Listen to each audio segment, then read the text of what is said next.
जय श्रीराम मित्रांनो, तुमचं स्वागत आहे आजच्या आपल्या न्यू ब्लॉगमध्ये। आज आलं त्या बापू संध्याकाळच्या वक्ती मंदिराकडे।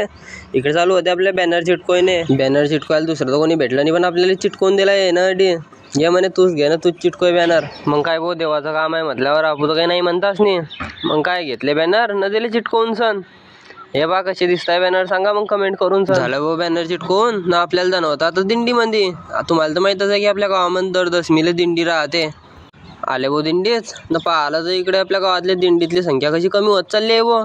दिवसांदिवस लोक कसे कमी होत चालले आहे। आता काही 7-8 जण आहे फक्त, नाही पहिले 20-20, 30-30 जण। सगळे लोक कसे आता कामामध्ये व्यस्त झाले आहे वो। देवासाठी टाइम नाही जायचा।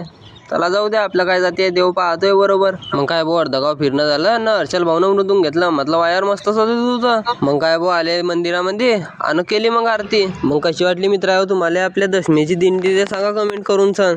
आणि मित्रांनो तुम्हाला एक सांगतो, देवाचं काम कोणतंही असे करायला नाही म्हणायचं। कोणत्याही देवाच्या कामामध्ये सहभाग घ्यायचा, कारण की आपण गेल्यावर सगळं काही इकडेच राहून जाईल। फक्त आपण देवाची केलेली भक्ती हेच आपल्या बरोबर आहे। चला मग आजसाठी एवढंच, आपण भेटू पुढच्या व्हिडिओमध्ये।